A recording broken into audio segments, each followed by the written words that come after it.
Hello everyone.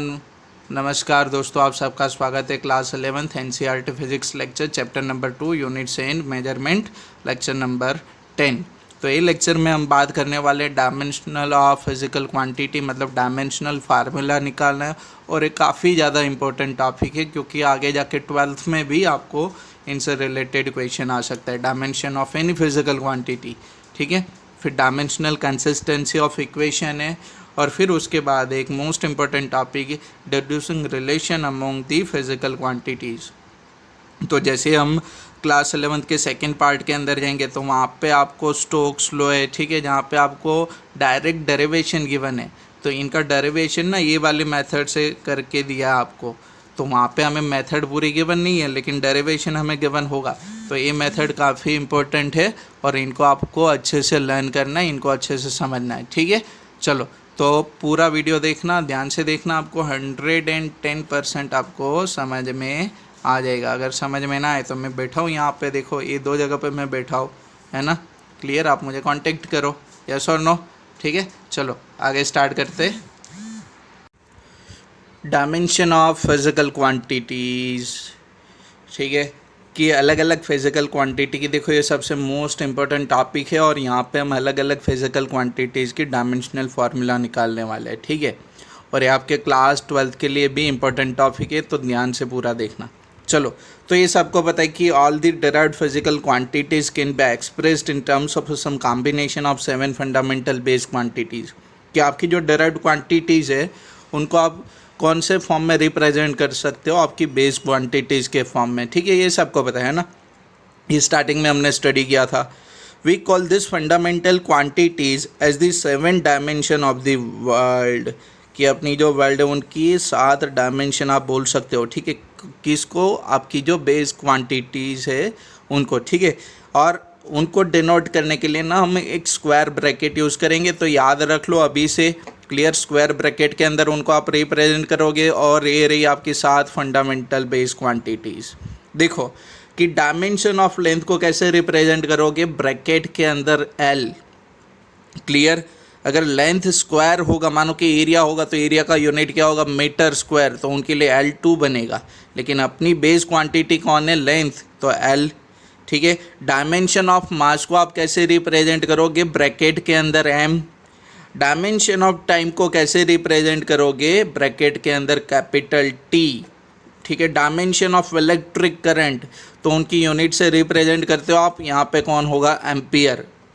Dimension of temperature, again देखो यहाँ पे कौन है, उनका यूनिट है केल्विन, क्लियर, ब्रैकेट के अंदर। लुमिनस इंटेंसिटी CD स्मॉल में लिखा है, CD आपकी स्मॉल में ब्रैकेट के अंदर। नेक्स्ट कौन है, डायमेंशन अमाउंट ऑफ सब्सटेंस, मोल के अंदर, यस और नो, ठीक है। तो अगर आपको बोले कि कोई चलो लेंथ का डायमेंशनल फार्मूला लिखो तो वो क्या होगा, L1, ठीक है। कोई पूछे आपको मास का डायमेंशनल फार्मूला, M1। टाइम का क्या होगा, T1, करंट का वैसे A1, टेम्परेचर का K1। तो यहाँ पे देखो dimension of physical quantity are the power to which fundamental quantities must be raised to represent that quantity completely. अगर कोई डिराइव्ड क्वांटिटी को आपको रिप्रेजेंट करना है तो डायरेक्टली आप रिप्रेजेंट नहीं कर पाओगे, ठीक है। वहाँ पे जो भी चेंजेस हो रहे हैं उनके पावर के अंदर वो आपको करना पड़ेगा। लाइक यहाँ पे देखो डेंसिटी है, तो डेंसिटी क्या होगा, मास डिवाइड बाय वॉल्यूम, ठीक है। तो मास डिवाइड बाय वॉल्यूम क्या होगी, length into breadth into height, ठीक है। ये देखो ये तीनों है तो लेंथ, मतलब कि मेजर तो इनको मीटर में ही आप करोगे ना, ठीक है। तो देखो सबका डायमेंशनल फार्मूला सेम होगा, L1 L1 L1, और मास का क्या होगा, M1। तो इनको आप कैसे लिखोगे, M1 1 1 1 क्या बनेगा, डिवाइड बाय L3, ऊपर जाके क्या बनेगा, -3। इनकी जो रूल्स है ना वो मैं आपको अभी सिखाता हूँ, ठीक है।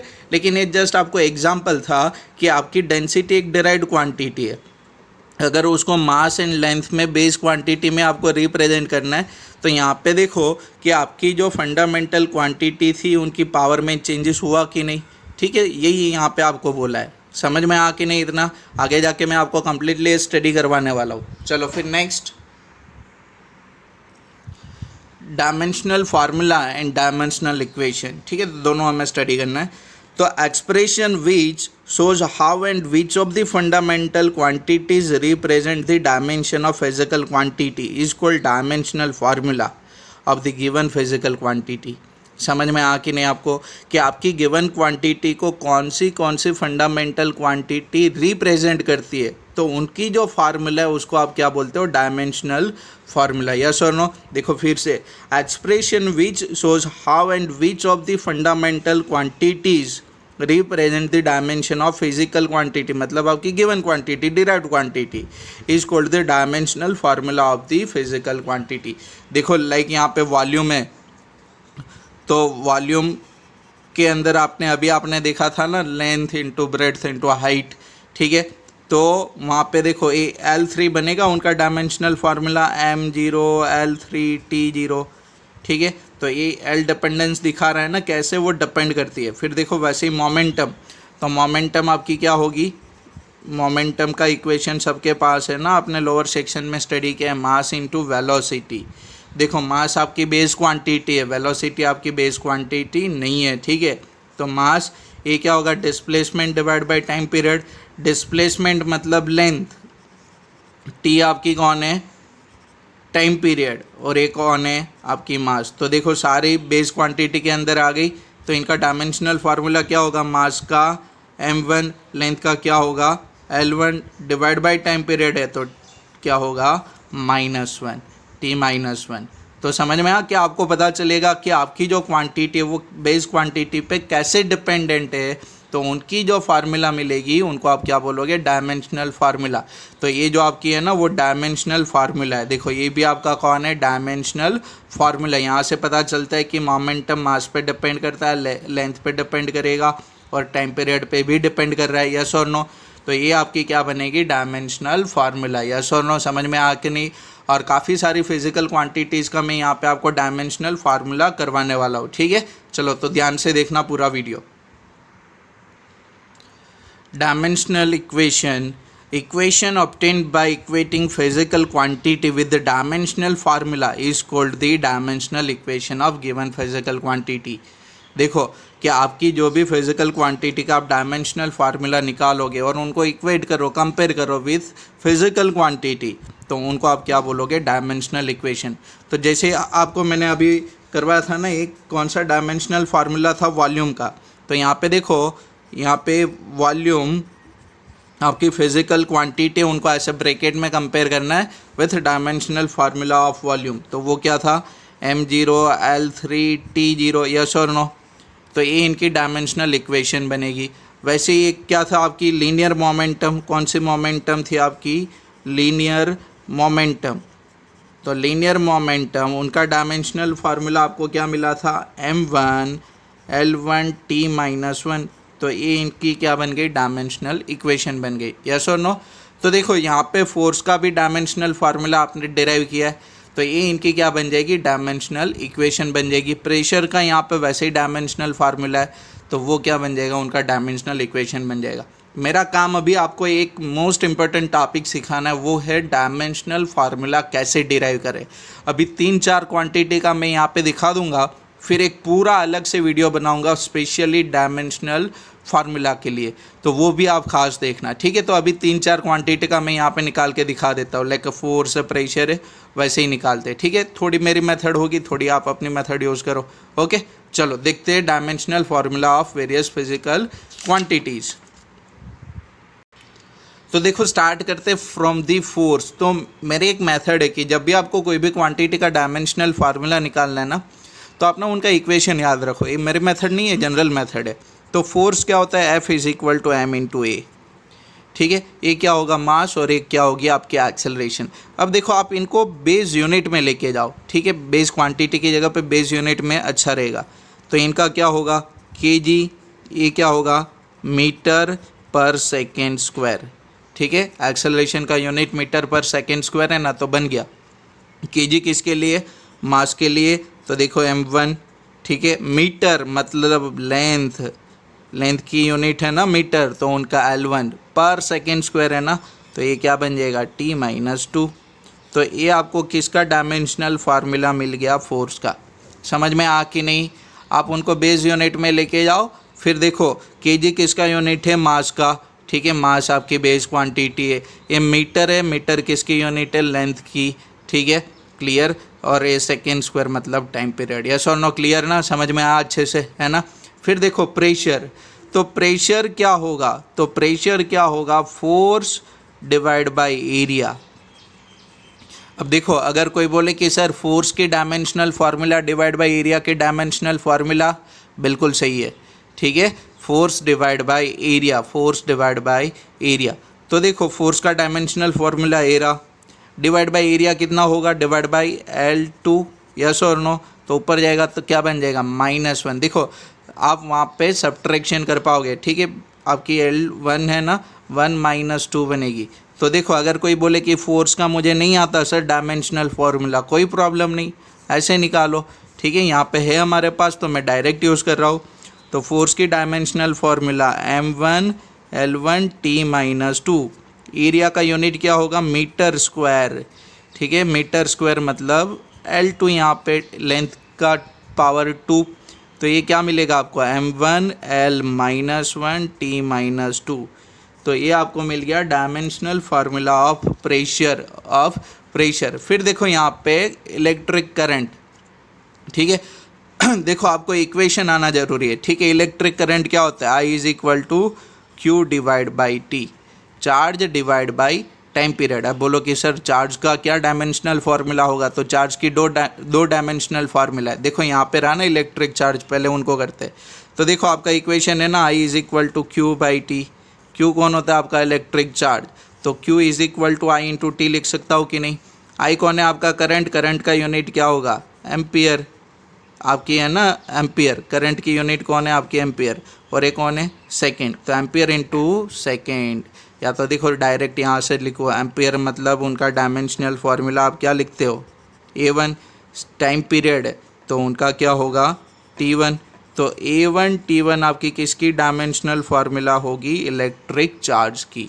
और कभी कभी ना इनको ऐसे भी लिखते हो आप, Q1 करके, ठीक है, Q1 भी आप कभी कभी इनको लिखोगे, dimensional formula of electric charge.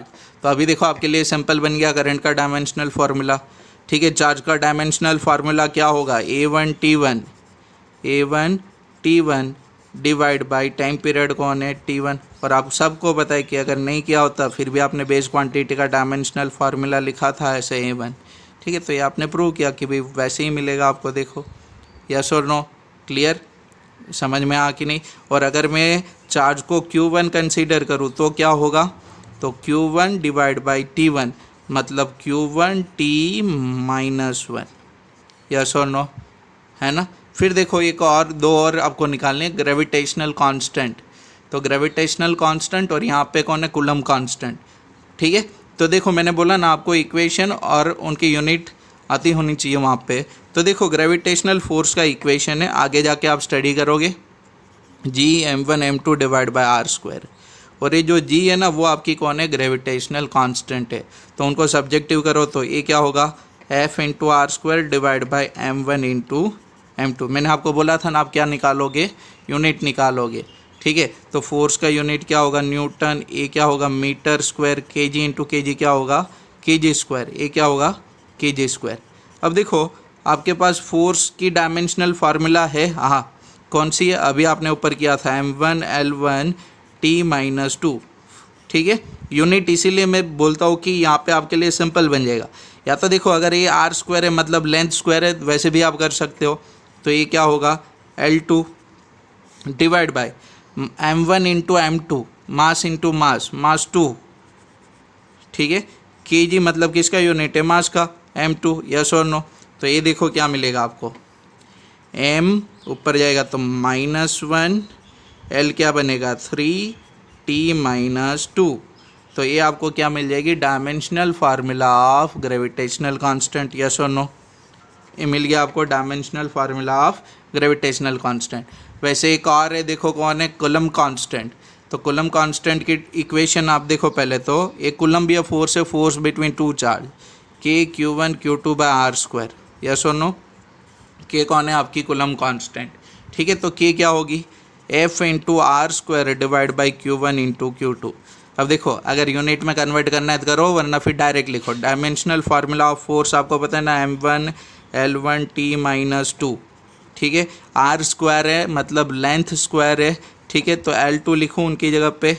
चलो ये चार्ज इंटू चार्ज, चार्ज का डायमेंशनल फार्मूला आपने क्या लिखा था अभी, A1T1, ठीक है। तो यहाँ पे स्क्वायर होगा तो वो क्या बनेगा, A2T2, ये क्या बनेगा, A2T2, यस और नो। अगर मैं यहाँ पे न्यूटन लिखूँ, ये मीटर स्क्वायर है, तो ये कौन है, कूलम स्क्वायर है, तो यूनिट भी मिल जाएगा। और देखो न्यूटन के लिए, मीटर स्क्वायर के लिए और एक कूलम स्क्वायर के लिए, यस और नो। चलो तो ये क्या बनेगा, M1L3, ये देखो T ऊपर जाएगा तो T-4 और A-2, तो ये आपकी कूलम कांस्टेंट की डायमेंशनल फार्मूला मिल जाएगी, यस और नो, है ना। ऐसे ही आपको सारी डायमेंशनल फार्मूला निकालनी है। मानो कि कोई बोले कि वर्क डन का कैसे निकालेंगे, तो देखो यहाँ पे वर्क डन क्या होगा, फोर्स इनटू डिस्प्लेसमेंट, ठीक है। फोर्स का डायमेंशनल फार्मूला सबको अभी पता है, M1L1T-2। डिस्प्लेसमेंट क्या होगा, लेंथ मतलब मीटर, तो L1 बनेगा कि नहीं, तो M1L2T-2 आपकी क्या बनेगी, डायमेंशनल फार्मूला। अगर देखो आपको ना काफ़ी सारे सर ना 30 to 35 डायमेंशनल फार्मूला करवाते हैं।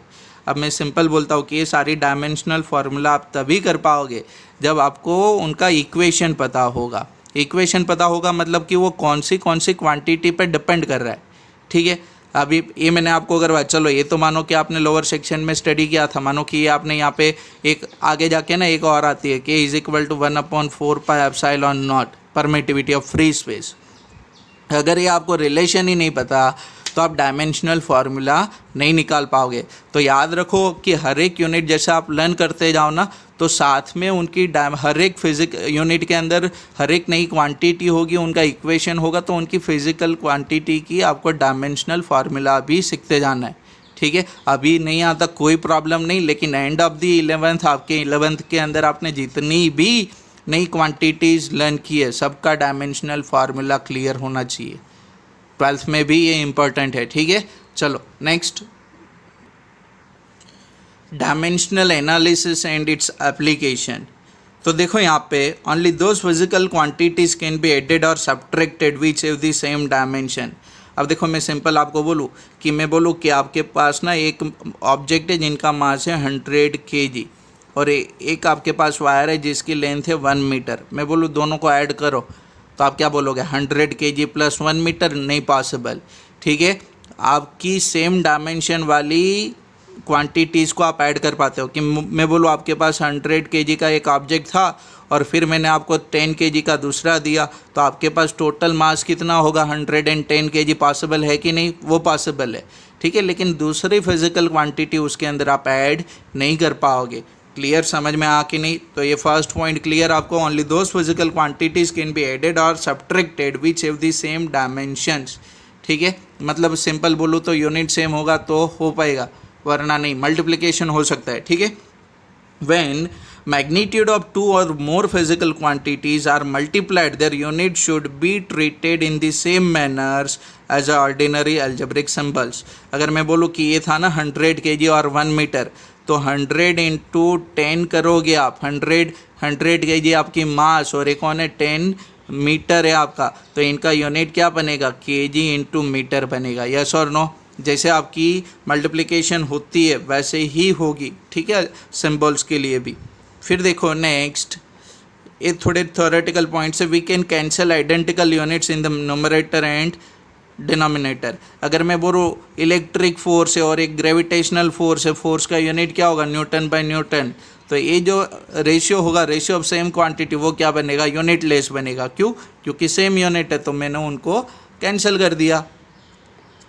फिर through understanding of dimensional analysis help us in deducing certain relation among the different physical quantities and checking the derivation। देखो ये सबसे बड़ी इनके एप्लीकेशन है कि मानो कि अगर मैं बोलूँ कि पेंडुलम की टाइम पीरियड टी है, तो अगर मुझे पता है ना खाली कि वो टाइम पीरियड टी लेंथ पे डिपेंड करेगी और ग्रेविटेशनल एक्सेलरेशन पे डिपेंड करेगी, तो उनका मैं मैथमेटिकल इक्वेशन डिराइव कर सकता हूँ, ठीक है। तो वो तो हमें लास्ट में स्टडी करना है और सबसे इम्पोर्टेंट पार्ट है आपके सेकेंड यूनिट का।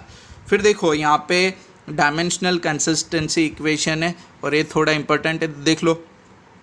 तो checking the dimensional consistency of equation, कि आपकी जो भी इक्वेशन है क्या वो सही है कि गलत है, तो उनको चेक कैसे करोगे, ठीक है। The magnitude of physical quantities may be added और subtracted from one another only if they have same dimension है। अभी मैंने आपको फर्स्ट पॉइंट के ऊपर करवाया, ठीक है। In other word we can add और सब्ट्रैक्ट सिमिलर फिजिकल क्वांटिटीज। जैसे आपको बोला मास प्लस मास आप कर पाओगे, ठीक है, मास प्लस लेंथ पॉसिबल नहीं है, मल्टीप्लिकेशन है।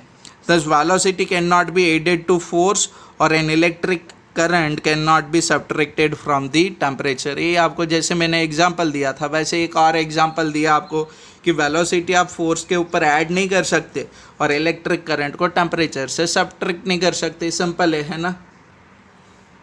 The simple principal is called principle of homogeneity. ये जो आपने बोला ना कि सिमिलर क्वांटिटीज़ का एडिशन हो सकता है, ठीक है, तो वो कौन है, आपके प्रिंसिपल ऑफ होमोजेनिटी। और इनको ये भी बोलते हैं dimension of every terms of two side on two side of correct physical relation must be same. कि अगर आपको कोई फिजिकल रिलेशन गिवन है तो दोनों साइड उनकी डायमेंशनल फार्मूला क्या होगी, सेम होगी। देखो ये आपकी होमोजेनिटी प्रिंसिपल है, clear. The magnitude of physical quantities में बी एडेड और subtracted from one another only if they have a same dimension, ठीक है। और इनको ऐसे भी लिखते हैं, यस और नो, ये जो रेड में लिखा मैंने। तो यहाँ पे देखो if the dimension of all the terms are not same. देखो अगर मैं एक इक्वेशन लिखता हूँ, आपको पता होगा कि डिस्प्लेसमेंट अगर डी बोलूँ तो U T plus half a t square, ये आपकी एक इक्वेशन है ना, ठीक है, इक्वेशन ऑफ मोशन के अंदर, क्लियर। तो देखो कि यहाँ पे हर एक टर्म्स की डायमेंशनल फार्मूला सेम होनी चाहिए। डी का dimensional formula u into t का dimensional formula e t square का डायमेंशनल फार्मूला अगर सेम होगा तो ये इक्वेशन आपकी डायमेंशनली करेक्ट होगी, otherwise it will be incorrect equation. If the dimension of all the terms are not same the equation is wrong. Hence, if we derive an expression for the length of an object regardless of the symbol appearing in the original mathematical relation, ठीक है, when all the individual dimension are simplified the remaining dimension must be that of the length. अगर मैं यहाँ पे simple बोलूँ ना तो यहाँ पे देखो ये वैसे ही है, ये डायमेंशन डिस्टेंस है ना d, तो इनका डायमेंशनल फार्मूला क्या होगा L1, यस और नो, ठीक है। फिर देखो इन दोनों को सिंप्लीफाइड करो, ये क्या होता है मीटर पर सेकेंड और एक कौन है टाइम पीरियड सेकेंड, तो फाइनल क्या रहेगा मीटर, तो उनका डायमेंशनल फार्मूला क्या होगा L1, यस और नो, ठीक है। फिर देखो यहाँ पर acceleration metre per second square, ये कौन है टाइम पीरियड स्क्वायर, मतलब सेकेंड स्क्वायर कैंसिल, तो ये भी क्या रहेगा मीटर, तो L1।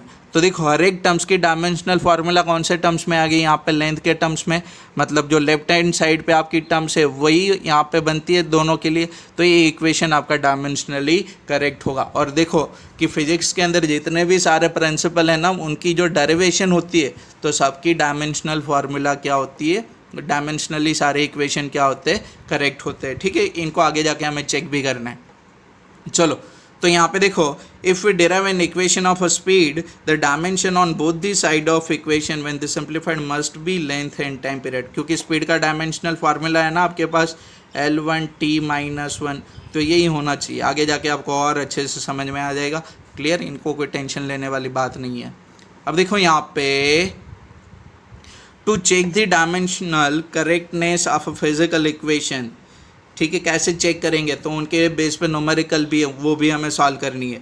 If the dimension of all the terms on the two side of equation are same then the equation is dimensionally correct, और इनको बोलते हैं होमोजेनिटी प्रिंसिपल, ठीक है। और आप बोलोगे इक्वेशन होमोजेनियस है, ठीक है, होमोजेनिटी ऑफ डायमेंशंस के रूल्स फॉलो करता है वहाँ पे, क्लियर, समझ में आ कि नहीं। If the dimension of all the terms on the two side of equation are same then the equation is dimensionally correct, yes और नो। चलो फिर नेक्स्ट, तो मानो कि एक यहाँ पे इक्वेशन है आपकी x is equal to x not v not t plus half a t square, देखो ये इनिशियल वेलोसिटी आ गई जिसको मैंने यू कंसिडर किया था, ये आपका एक्सेलरेशन है, टी टाइम पीरियड है, और एक्स एंड एक्स नॉट आपकी कौन होगी, कोई डिस्टेंस होगी। मतलब आपको उनका डायमेंशनल फार्मूला पता है ना, देखो यहाँ पे सबके लिए मैंने डायमेंशनल फार्मूला लिखा, एक्स का क्या होगा L1, एक्स नॉट का क्या होगा L1, फिर v not into t, v not कौन है आपकी वेलोसिटी स्पीड, ठीक है, तो वो क्या होगा मीटर पर सेकेंड, मतलब L1 t-1 उनकी डायमेंशनल फार्मूला होगी, ये टाइम पीरियड का क्या होगा T1। इनको सिंप्लीफाइड करो तो देखो t-1 + 1 वो तो 0 बन जाएगा, तो क्या होगा L1। फिर यहाँ पे हाफ ए टी स्क्वायर के लिए भी देखो, ए कौन है एक्सेलरेशन, टी कौन है आपकी टाइम पीरियड, 1/2 को हमें कंसिडर नहीं करना, ठीक है, क्योंकि वो फिजिकल क्वांटिटी नहीं है आपकी। तो L t-2 और ए टी स्क्वायर क्या होगा T2, सिंप्लीफाइड करो क्या बनेगा L1। देखो इसका डायमेंशनल फार्मूला क्या होगा L1, इसका क्या होगा L1, इसका क्या होगा L1, इसका क्या होगा भाई साहब L1। तो सबकी हर एक टर्म्स की डायमेंशनल फार्मूला क्या है, सेम। तो ये इक्वेशन आपका डायमेंशनली करेक्ट है, यस और नो, ठीक है, क्लियर। ये आपकी होमोजेनिटी प्रिंसिपल फॉलो कर रहा है, तो डायमेंशनली इक्वेशन आपकी करेक्ट है। देखो वही सब मैंने यहाँ पे एक्सप्लेन करके दिया है, ठीक है, रिपीट करने से कोई मतलब नहीं है, जो भी मैंने एक्सप्लेन किया वही है। चलो फिर नेक्स्ट, यहाँ पे आपको चेक करना है, check whether the following equation is dimensionally correct or not. आपको एक इक्वेशन गिवन है हाफ mv² और mgh। अगर कोई बोलेगा ना सर ये भी एनर्जी ये भी एनर्जी, दोनों की डायमेंशनल फार्मूला सेम होगी, इक्वेशन सही है, मैं क्या बोलूँगा, हाँ भाई सही है, ठीक है, हमें तो डायमेंशनल फार्मूला ही चेक करना है ना, काइनेटिक एनर्जी और एक कौन है पोटेंशियल एनर्जी। तो देखो हाफ mv², ठीक है, तो मास m1 वेलोसिटी स्क्वायर है, मतलब वेलोसिटी का डायमेंशनल फार्मूला क्या होता है L1 t-1, लेकिन स्क्वायर है कि नहीं, तो L2 t-2। तो ये काइनेटिक एनर्जी होगी आपकी, उनका बनेगा क्या m1 L2 t-2। फिर देखो पोटेंशियल एनर्जी है mgh, मास m1, जी कौन है आपकी gravitational acceleration metre per second, metre मतलब L1, सेकेंड स्क्वायर मतलब t-2, हाइट है, ठीक है, लेंथ है आपकी, क्लियर L1। तो ये इनका डायमेंशनल फार्मूला देखो दोनों सेम है कि नहीं, हाँ आपकी दोनों डायमेंशनल फार्मूला सेम है, मतलब ये आपकी इक्वेशन सही है, ठीक है। आप ऐसे भी करो, ये देखो सारी इक्वेशन है 3 equation of motion, kinetic equation of motion, ठीक है, तो ये इक्वेशन तो आपको पता है सही है। तो इनके लिए आपकी जो डायमेंशनल फार्मूला मिलेगी वो भी हर एक टर्म्स की क्या मिलेगी आपको, सेम मिलेगी। तो आप इनको प्रैक्टिस करो, ओके। चलो फिर नेक्स्ट न्यूमेरिकल है आपका यहाँ पे, ऐसा unit of energy is joule kg metre square per second square, that of speed is metre per second, acceleration metre per second square.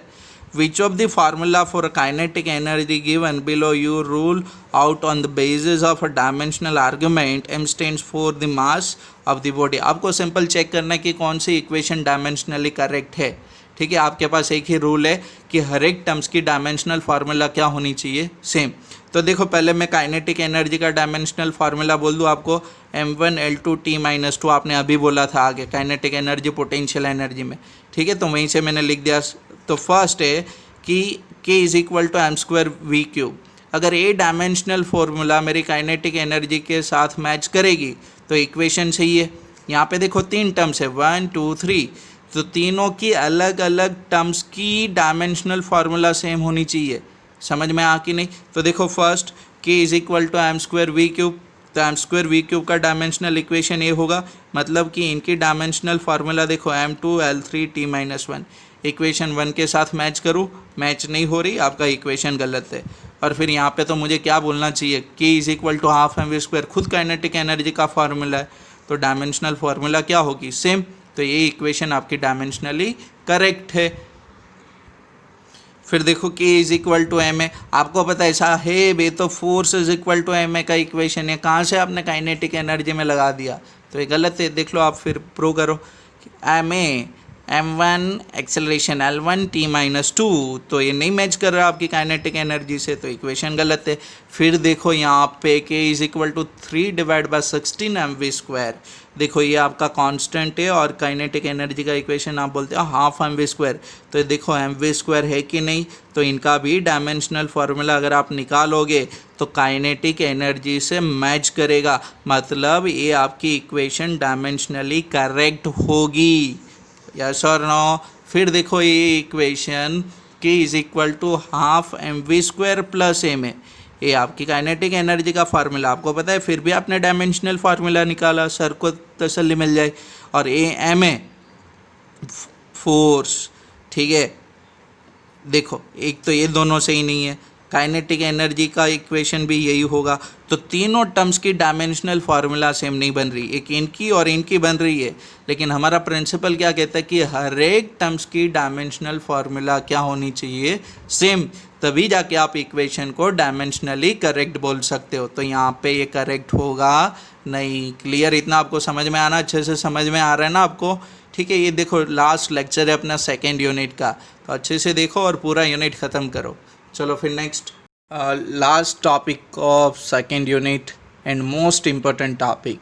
देखो इनसे रिलेटेड ना क्लास 12 के अंदर आप जब थर्मोडायनेमिक स्टडी करोगे तो वहाँ पे डायरेक्ट इनके बेसिस पे बोल के आपको इक्वेशन गिवन होगी, ठीक है, तो वो इक्वेशन कैसे डिराइव करनी है वो आप यहाँ से सीखोगे। क्लियर? तो deducing relation among the physical quantities, तो by making use of homogeneity of dimension we can derive an expression for a physical quantity if we know the various factor on which it depends। देखो ये line important है, अगर आपको पता है कि kinetic energy mass and velocity पे depend करती है, ठीक है, तो आप उनके लिए ना इक्वेशन डिराइव कर सकते हो हाफ mv² वाला, ठीक है, mv² के टर्म्स में। तो एक आपके पास ये होना चाहिए कि आपको पता होना चाहिए कि आप जो क्वांटिटी के लिए इक्वेशन डिराइव करना चाहते हो वो कौन सी क्वांटिटी पे डिपेंड करती है, ठीक है। तो यहाँ पे देखो एक एग्जांपल है, दो न्यूमेरिकल प्रैक्टिस करेंगे। तो यहाँ पे आपको बोल latest derive expression for centripetal force. देखो किसका एक्सप्रेशन? फोर्स का, acting on a particle of mass. अब देखो ये जो मास है ना वो आपको बोला है कि मास पे डिपेंड करेगी, मास m, velocity v and the radius of circle r, मतलब तीन क्वांटिटी पे वो डिपेंड कर रही है, वो कौन सी है? मास, वेलोसिटी एंड रेडियस। तो m for mass, v for velocity, r for radius. तो यहाँ पे देखो सबसे फर्स्ट स्टेप के अंदर आप क्या करोगे, जिसका आपको डेरिवेशन करना है, इक्वेशन डिराइव करना है, that is directly proportional to जो तीन क्वांटिटी पे डिपेंड कर रही है ना, यहाँ पे उनको मैंने लिख दिया mvr। पावर आप x y z लिखो या तो a b c लिखो, आप पे डिपेंड करता है। फिर प्रोपोर्शनलिटी अगर मैं हटाऊँ तो यहाँ पे एक कांस्टेंट आएगी, और ये जो कांस्टेंट होगी ना वो कौन सी होगी? डायमेंशनल लेस कांस्टेंट, ठीक है। फिर देखो अभी नेक्स्ट इंपॉर्टेंट है, सबका डायमेंशनल फार्मूला लिखो, फोर्स का, ये तो कांस्टेंट है, मास का, वेलोसिटी का एंड रेडियस का, है कि नहीं? देखो फोर्स की डायमेंशनल फार्मूला होगी m1 l1 t-2, मास का क्या होगा? m1, वेलोसिटी का क्या होगा? l1 t-1, रेडियस का क्या होगा? l1, और पावर a इनके लिए b और इनके लिए c। फिर आपको सिंप्लीफिकेशन करना है, m to the power of a, यहाँ पे कहीं पे m है नहीं, ठीक है, l to the power of b, l to the power of c, मतलब b प्लस c, और t to the power of minus b। फिर यहाँ पे m1 l1 t-2। अब देखो कि ये डायमेंशनल फार्मूला है ना, वो दोनों साइड आपको कंपेयर करना है, मतलब देखो m का डायमेंशनल फार्मूला कितना? a, यहाँ पे m to the power of a, यहाँ पे कौन है? m to the power of 1, तो मैं लिख सकता हूँ a is equal to 1, yes और नो, ठीक है। फिर यहाँ पे देखो 1, और यहाँ पे l की पावर कितनी है? 1, यहाँ पे l to the power of कितना है? b प्लस c, तो मैं क्या लिख सकता हूँ? b plus c is equal to 1। फिर यहाँ पे देखो t to the power of -2, यहाँ पे कितना? -b, तो मैं लिख सकता हूँ -2 इज इक्वल टू -b, मतलब b इज इक्वल टू 2, तो c इज इक्वल टू क्या होगा? 1 माइनस b, b की वैल्यू रखो 2, आपको क्या मिलेगा? -1। फिर a b c, ये आपकी a b c की वैल्यू कहाँ पे आपको रिप्लेस करनी? ए वाले इक्वेशन के अंदर। m to the power of a करोगे तो a कितना आपका? 1, b कितना है? 2, ठीक है, r कितना है? -1, तो आपको एक और इक्वेशन मिलेगा और ये आपकी क्या होगी, रिलेशन होगी फोर्स की, सेंट्रीपेटल फोर्स की with mass, velocity and radius. चलो देखो, तो देखो ये होगा कि नहीं, m1v2r-1 mv² divide by r to the power of -1 मतलब 1/r। तो ये आपका सेंट्रीपेटल फोर्स का रिलेशन मिल गया। चलो फिर नेक्स्ट देखो, एक और न्यूमेरिकल है।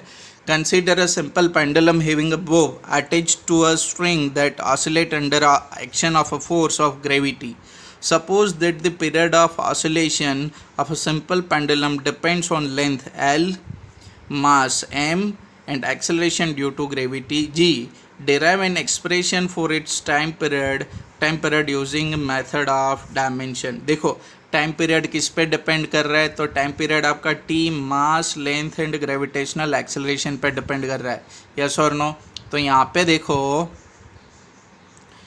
देखो तो टी ऐसे लिखेंगे हम, जैसे मैंने बोला था L G M power A B C, yes और नो, ठीक है। फिर प्रोपोर्शनलिटी कांस्टेंट हटाओ वहाँ पे, तो डायमेंशनल लेस कांस्टेंट आएगा आपका k, L to the power of a, g to the power of b, m to the power of c. फिर आप सबको पता है आपको क्या करना है, सबका डायमेंशनल फार्मूला लिखो। ये तो कांस्टेंट है, टी का क्या होगा टेम्परेचर T1 L1, जी का क्या होगा metre per second L1 T minus metre per second square L1 T minus 2 power B, m का क्या होगा मास M1 पावर C।